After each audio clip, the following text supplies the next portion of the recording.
Postmortem report आने के बाद सोनाली फोगाट की डेथ गड़बड़ी से हुई है, हार्ट अटैक से नहीं हुई है, ये बात तो क्लियर हो चुकी है।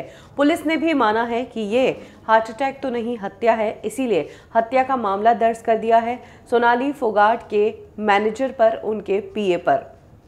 इसी बीच सोनाली फोगाट की डेथ से पहले की कुछ ऐसी बातें सामने आई है जिससे ये क्लियर होता है कि सोनाली फोगाट के साथ किसी साजिश के तहत ये सब गड़बड़ियां की जा रही थी। सोनाली फोगाट के भाई ने बताया कि सोनाली फोगाट गोवा में एक होटल में ठहरी थी और हर रोज खाना वहीं पर खा रही थी, लेकिन 22 अगस्त की रात सोनाली फोगाट का जो पीए है वो सोनाली फोगाट को करीज नाम की रेस्टोरेंट में लेकर जाता है।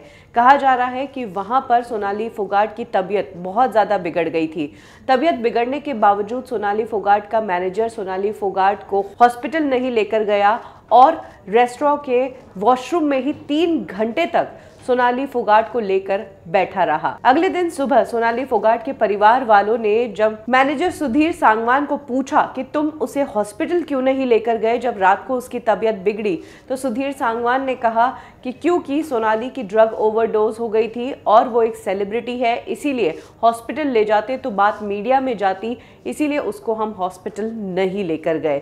सुधीर ने यह भी बताया कि सोनाली ने ड्रग्स ली थी, जबकि परिवार वालों का दावा है कि सोनाली ने ये ड्रग्स खुद नहीं ली, बल्कि सोनाली को ये ड्रग ओवरडोज दिया गया क्योंकि उसकी हत्या करनी थी। ये पहले ही साजिश में तय हो गया था। सबसे बड़ी बात, सोनाली की डेथ होने के 12 घंटे बाद तक सोनाली का जो मोबाइल जो पुलिस को हैंडओवर करना था सुधीर को, वो मोबाइल सुधीर ने अपने पास ही रख लिया था। आखिर सुधीर इस मोबाइल को अपने पास रखकर क्या कर रहा था? कहीं कोई सबूत तो नहीं मिटा रहा था? ये एक बहुत बड़ा सवाल है। आपको बता दें कि सोनाली फोगाट एक टिकटॉक स्टार थी, बीजेपी की पॉलिटिशियन थी, इसके अलावा वो एक एक्ट्रेस भी थी। गोवा में संदिग्ध परिस्थितियों में उनकी डेथ हो गई। इनिशियली हार्ट अटैक कहा गया, लेकिन बाद में सोनाली के परिवार वालों ने दावा किया कि उसे किसी तरह की बीमारी नहीं थी, ये कोई हार्ट अटैक नहीं है, ये तो हत्या है। सोनाली का पीए सुधीर सांगवान उसकी प्रॉपर्टी हड़पना चाहता है और उसी के लिए उसने